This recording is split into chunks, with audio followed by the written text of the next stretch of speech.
네, 하나님의 말씀은 누가복음 5장 4절에서 6절의 말씀입니다. 누가복음 5장 4절에서 6절까지 말씀. 우리 같이 말씀을 한 목소리로 같이 읽겠습니다. 말씀을 마치시고 시몬에게 이르시되 깊은 데로 가서 그물을 내려 고기를 잡으라. 시몬이 대답하여 이르되 선생님, 우리들이 밤이 새도록 수고하였으되 잡은 것이 없지만은 말씀에 의지하여 내가 그물을 내리리이다 하고, 그렇게 하니 고기를 잡은 것이 심히 많아 그물이 찢어지는지라. 아멘. 아멘. 네, 할렐루야. 네, 고맙습니다. 오늘 눈이 너무 많이 와갖고 새벽에 나가보니까 아주 그냥 폭설이 내렸어요. 그래서 눈을 이렇게 치우긴 했는데 아침에 보니까 도로 쌓여 있더라고요. 그 정도로 눈이 많이 왔습니다. 오늘 저한테 연락이 오는 분들이 좀 있어요. 오늘 교회 못 나오고 라이브로 이렇게 예배를 드리겠다. 그래서 그렇게 해도 오늘 예배 드리게 되는 것을 하나님 앞에 감사를 드립니다. 이 코로나 때문에 아주 자연스럽게 이 온라인 예배가 이렇게 드려지게 됐어요. 그러나 하나님께서 우리의 마음을 받아주실 줄로 믿습니다. 오늘 대림절 넷째 주 4개의 촛불이 켜졌습니다. 요즘 그 노래가 바램이라는 그런 노래가 있는데 참 가사가 아주 감동적이더라고요.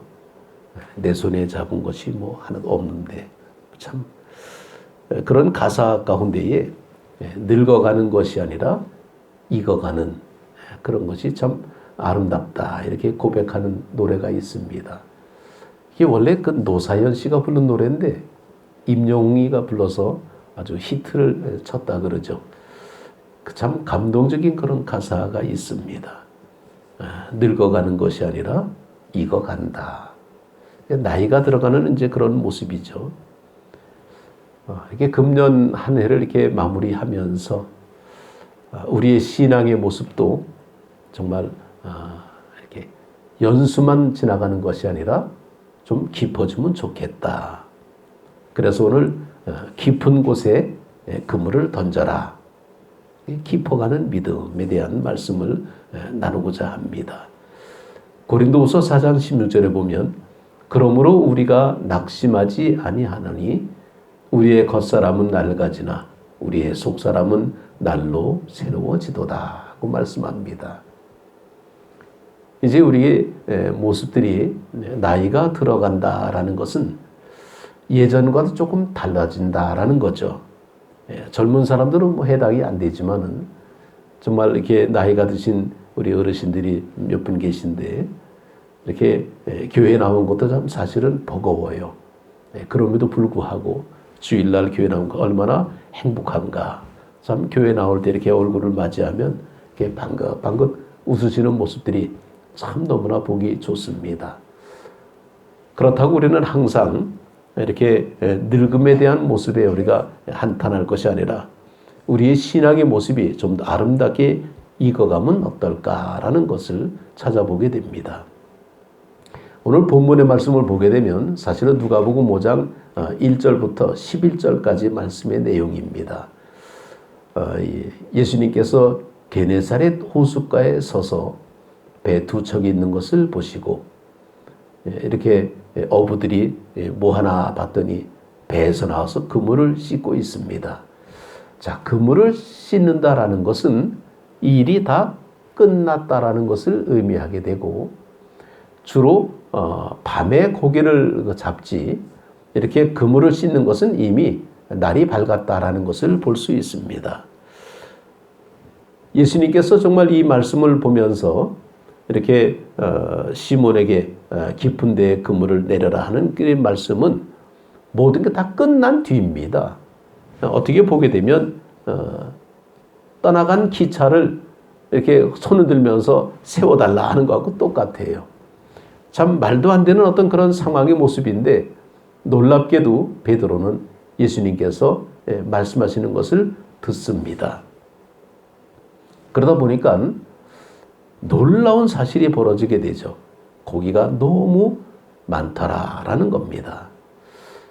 우리는 여기까지 생각하게 되면 예수님께서 바라는 것은 우리가 고기를 많이 잡고 정말 이 땅에서 행복하게 사는 것이 우리의 모습이구나 그렇게 생각할 수 있습니다. 그래서 교회를 나오고 예수님 믿으면 정말 이렇게 어부가 고기를 많이 잡는 것처럼 정말 우리가 이렇게 잘 먹고 잘 사는 그런 모습이 돼야 되는데 우리는 사실 그런 모습은 이방 사람들, 다시 말해서 세상 사람들이 원하는 그런 모습이고 예수님이 바라는 것은 다른 데 있었다라는 것을 찾아보게 됩니다. 우리는 성경 말씀을 보면서 예수님을 우리가 영접하고 예수님과 동행하는 그런 모습이 포커스에 맞춰져 있어요. 왜냐하게 되면 11절에 보게 되면 그들은 배들을 육지에 대고 모든 것을 버려두고 예수를 따르리라. 요게 목적입니다. 예수를 따르리라. 그래서 베드로에게 고기를 많이 잡게 했다라는 겁니다. 주님을 따라가는 그런 모습, 정말 믿음의 삶의 모습에서 주님을 따라간다라는 게 쉬운 것 같은데 베드로에게는 엄청난 모험이었다라는 겁니다. 자기 직업을 내려놨다라는 거예요. 배들을 육지에 대고 모든 것을 버려두고 과연 이게 상상할 수 있는 일일까? 우리 교회 로비에도 정수기가 하나 있습니다. 근데 우리 교회 정수기는 지하수 전용 정수기라 특별히 그냥 필터에 제가 그냥 아주 신경을 써가지고 좋은 그런 정수기를 이렇게 갖다 놨는데 우리가 교회에 있는 게 이제 청혼아이스 거죠. 근데 청혼아이스의 회장인 정희정이라는 그런 분이 그런 책을 썼습니다. 물은 아래로 흐르고 사람은 위로 달린다. 그러면서 이 청혼아이스 회장이 이런 말씀을 하고 있는데 그 책에서 이 만남의 종류를 4종류로 말씀하고 있습니다. 첫째는 꽃송이 같은 그런 만남이다라는 거예요. 처음에는 꽃이 피는 것처럼 아주 화려하고 예쁜데 시들면 그만입니다. 꽃은 그렇죠. 그래서 이 꽃이라는 것이 참 계속 아름다우면 좋은데 시간이 지나면 시들어버리는 꽃송이 같은 만남이 있고 두 번째는 지우개 같은 만남이 있다 그럽니다. 지워버리고 싶은 만남. 정말 어떻게 보면 보기 싫은 만남이고 안 만나면 너 더 좋을 것 같은 그런 만남도 있다라는 거죠. 세 번째는 생선 같은 만남이 있습니다. 생선도 역시 마찬가지로 처음에는 싱싱한데 시간이 지나면 부패하고 맙니다. 냄새가 나는 거죠. 네 번째 만남을 보면 손수건 같은 만남이 있다 이렇게 말씀을 하고 있습니다. 땀을 닦아주고 눈물을 닦아주고 참 그래서 이 잘못된 만남은 뭐냐 그랬더니 생선과 같은 만남이다. 시간이 갈수록 썩어버리고 냄새가 나고 부패가 되는 만남이 가장 잘못된 그런 경우의 모습이고 가장 조심해야 될 만남은 뭐냐? 꽃송이 같은 만남이라는 겁니다. 그리고 안타까운 만남은 지우개 같은 만남인데 좋은 만남은 뭐냐 그랬더니 손수건 같은 만남이다 이렇게 얘기를 합니다. 누군가 땀도 닦아주고 슬플 때 눈물도 닦아주는 이렇게 만남에 관한 모습을 볼 때에 우리는 예수님과의 만남이 뭘까? 우리는 정말 예수님과의 만남은 손수건 같은 만남이 되어야 될 줄 알죠.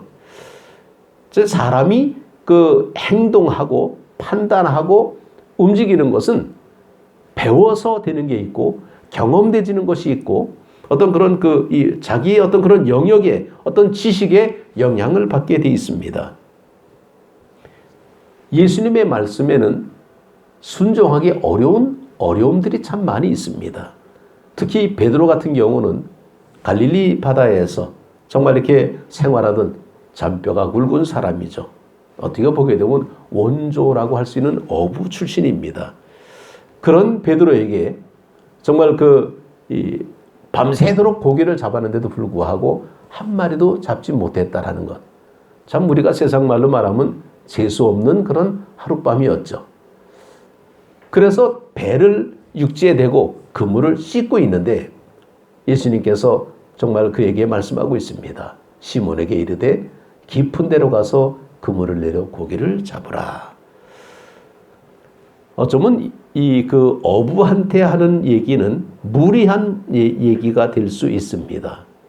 왜냐하면 그 예수님은 어부 출신이 아니기 때문에 정말 그 전문 영역으로 보게 되면 베드로가 더 전문인데, 그리고 고기를 잡는 것은 밤새도록 밤에 잡아야 되는 것이 고기인데 그물을 씻는 아침결에 고기를 잡으라라는 것은 말도 안 되는 그런 모습이죠. 그래서 조목조목 사실은 반박할 수 있는 그런 부분들입니다. 근데 그럼에도 불구하고 베드로에게 왜 이렇게 어려운 얘기를 하셨을까라는 거예요. 그것은 물고기를 잡으라라는 의미가 사실은 아니라는 거예요. 베드로의 삶의 행동 방식을 바꾸려고 하고 있다는 겁니다. 베드로가 어떻게 반응을 하느냐에 따라서 달라지게 되는데, 베드로가 이렇게 대답을 합니다. 말씀에 의지하여. 이게 무슨 의미일까라는 거죠. 말씀에 의지한다라는 것. 정말 이 말씀에 의지한다라는 것은 한마디로 말씀에 순종하겠다라는 겁니다. 예수님의 말씀에 순종하겠다라는 거예요.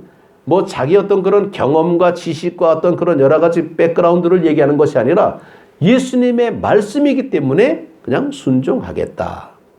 그래서 말씀에 순종함으로 말미암아 베드로의 삶의 모습이 완전히 뒤바뀌어지게 되는 것을 볼 수 있습니다. 이 베드로의 배에 오르셔서 깊은 데로 그물을 내려라 라고 할 때에 정말 어떻게 보게 되면 순간적으로 이 그물을 통해서 정말 많은 더 값진 물고기 중에서도 비싼 물고기가 있죠. 더 값이 나가는 그런 물고기겠습니다. 더 귀한 것을 낚으라라는 그런 의미처럼 들리는데 바로 그것이 가장 귀한 것이 뭘까? 바로 생명이고 사람을 가리키고 있습니다. 다시 말해서 영혼 구원을 위한 사역의 부르심으로 베드로에게 깊은 데로 그물을 내려라라고 말씀하고 있습니다. 그래서 10절에 보게 되면 그렇게 나오죠. 예수께서 시몬에게 이르되 무서워하지 말라. 이제 후로는 내가 사람을 취하리라 하고 말씀하고 있습니다. 사람을 취하리라 하고 부른 그 현장은 베드로가 정말 고기를 많이 잡아가지고 사실은 굉장히 기분 좋은 그런 상황인데 사실은 뒤집어 보게 되면 베드로는 실패의 현장이었다라는 거예요. 예수님의 말씀에 의지했기 때문에 고기가 잡힌 거지 베드로 상황으로 보게 되면 그런 실패의 현장이었다라는 거죠. 이게 바로 팩트라는 겁니다. 믿음의 삶의 모습에서 우리가 현실적인 모습에서 뭔가 부귀영화를 누리게 되면 하나님 앞에 온전히 찾아놓은 사람이 그렇게 많지 못하다라는 거죠. 그래서 부자가 천국 가기가 힘들다라는 그런 의미는 부자는 천국 못 간다라는 것이 아니라 그만큼 마음의 갈등과 번민과 어려움이 많다라는 것을 의미하고 있는 것을 보게 됩니다. 정말 우리 신앙의 모습에서 예수님을 따르는 제자의 모습을 보게 되면 분명히 베드로 한 사람에게 말씀을 했는데 여기 성경에 보게 되면 베드로뿐만 아니라 동업자 그 야고보와 요한도 놀랐음이라. 여긴 이렇게 표현되고 있습니다. 10절에 놀랐다라고 얘기하는데 우리는 뭡니까? 이들이 예수님의 제자라는 것을 우리가 알 수 있죠. 바로 그것은 베드로를 통해서 정말 그 야고보와 요한까지도 정말 제자를 삼는 그런 하나님의 은혜가 있었음을 보게 됩니다. 인생이란 삶의 모습이 뭘까? 아주 절박한 상황 속에서 이렇게 다가올 때에 우리는 뭔가 거기서 부딪히는 것이 많다라는 것을 느낄 수 있습니다. 처절하게 부르짖는 어떤 그런 사람들, 울부짖는 사람들은 모습 보게 되면 그만큼 더 간절함이 있는 것을 보게 되는데 인생이라는 것이 뭘까? 나이가 이렇게 드신 그런 그 어르신들의 모습을 보게 되면 이런 얘기를 할 수가 있습니다. 참 신앙생활이라는 것이 정말 인생이 이렇게 덧없는 줄 알았으면 진작에 건강할 때 충성할 걸. 과연 이런 정말 그 푸념 아닌 푸념 같은 모습을 할 수 있을까? 돈이 손에서 모래알 빠져나간 것처럼 이렇게 알았더라면 하나님 앞에 헌금할 걸. 정말 주님의 사명을 우리가 가질 때에 신앙생활의 타성이라는 것이 뭘까라는 거죠. 늘 우리는 그냥 그대로 우리가 살아갈 때가 참 많습니다. 그런데 그냥 그대로 살다 보게 되면 깊은 곳을 못 가게 됩니다. 깊은 곳은 가기 싫은 곳이고 사실은 가면 곡이 없는 곳입니다. 그러니까 베드로가 볼 때는 거기는 절대로 안 가는 지역인데 예수님께서는 깊은 곳에 가야 승리할 수 있다라고 말씀하고 있습니다. 신앙생활의 모습은 바로 맛을 봐야 우리가 먹어봐야 맛을 아는 것처럼 주님을 믿는 믿음 안에서 우리는 삶의 과정을 겪어봐야 알 수가 있다는 겁니다. 그래서 늙어가는 어떤 모습을 보게 되면 그냥 이렇게 저물어가는 어떤 그런 저녁 노을이 아니라 우리는 익어가는 아름다운 성숙의 모습으로 보여지게 됩니다. 똑같은 패턴의 모습을 우리는 어떻게 누릴 수 있느냐라는 거죠. 바로 그것은 우리가 신앙생활을 충실하게 해야 되는 건데 신앙생활에 가장 충실한 것이 뭘까라고 보게 되면 원리는 한 가지입니다. 늘 우리는 교회에서 가장 원리, 가장 기본이 되는 것이 뭘까라면 초대교회라고 우리가 얘기할 수 있겠죠. 이 초대교회가 정말 최고의 교회는 아닙니다. 그러나 초대교회를 통해서 하나님의 놀라운 역사와 기적과 이적이 정말 폭발적으로 늘어나면서 많은 사람들이 하나님 앞에 모여지는 계기가 됐다는 것은 우리는 분명히 압니다. 그럼 어떤 모습을 통해서 그 초대교회가 그렇게 아름다운 역사를 이룰 수 있을까? 얼마 전에 그 월드컵이 이제 내일인가요? 뭐 이렇게 이제 결승전 하나 남았지만은 우리나라 선수 가운데 손흥민 선수를 모르는 사람이 없죠. 그런데 그 손흥민 선수의 그 아버지가 대단한 사람이었다 그럽니다. 손흥정이라 그러죠. 예전에 축구 선수이고 축구 지도자입니다. 그런데 손흥민을 얘기하게 되면 손흥민 뒤에 있는 그 아버지를 얘기하게 되는데 그 아버지의 축구 철학은 뭐냐 그러면 유소년 시절에는 기본기를 갈고 닦아야 한다. 이것이 그 축구의 철학이었다 그럽니다. 다시 말해서 기본기를 갈고 닦아야 훌륭한 선수가 된다. 늘 우리는 이게 축구공을 이렇게 보게 되면 축구공이 왼쪽으로 올지 오른쪽으로 올지 아무도 장담을 못한다 그러죠. 늘 사람도 똑같아요. 왼손을 잘 쓰는 사람 있고 오른손을 잘 쓰는 사람이 있습니다. 그런데 이 손흥민은 양발을 다 쓴다 그러죠. 왼쪽으로 볼도 차고 오른쪽으로도 볼도 차고 그러니까 이 왼쪽 같든 오른쪽을 같든 상황에 따라서 관계없이 다 슛을 할 수 있는 능력을 키웠다라는 겁니다. 그게 기본기가 그만큼 충실했다라는 거죠. 그런데 보통은 오른발잡이, 왼발잡이 이렇게 얘기하잖아요. 오른발이 강한 발이면 왼발은 약발이고 왼발이 강하면 오른발이 약발이고 그래서 볼이 자기가 원하는 대로 못 오면 헛발을 하게 되고 이렇게 됩니다. 근데 그거를 그 손흥민 아버지는 알고 아주 양쪽 발을 다 사용하도록 어느 방향에서 공이 오더라도 다 슛을 할 수 있는 그런 훈련을 함으로 말미암아 왼쪽으로 갔던 오른쪽으로 갔던 공을 다 찰 수 있게 만들었다는 거. 이게 기본기라는 겁니다. 우리의 기본기의 모습을 우리는 사도행전에 찾을 수가 있는데 사도행전 2장 42절에 보게 되면 말씀 공동체 사도의 가르침을 받아 하고 나옵니다. 이게 가장 기본이라는 거예요. 사도의 가르침을 받아. 그렇지 않으면 목소리 큰 사람이 떠들게 되고 경험 많은 사람이 떠들게 되고 돈 있는 사람이 행세하게 되고 교회는 뒤죽박죽이 된다는 겁니다. 그래서 가장 기본적인 모습 사도행전 2장 42절의 말씀 보면 사도의 가르침을 받는 것이 가장 기본이요. 두 번째 모습은 기도 공동체 모습입니다. 오로지 기도하기를 힘쓰니라. 그런데 오로지 기도하기를 힘쓴다라는 이 모습은 우리는 쉽게 생각합니다.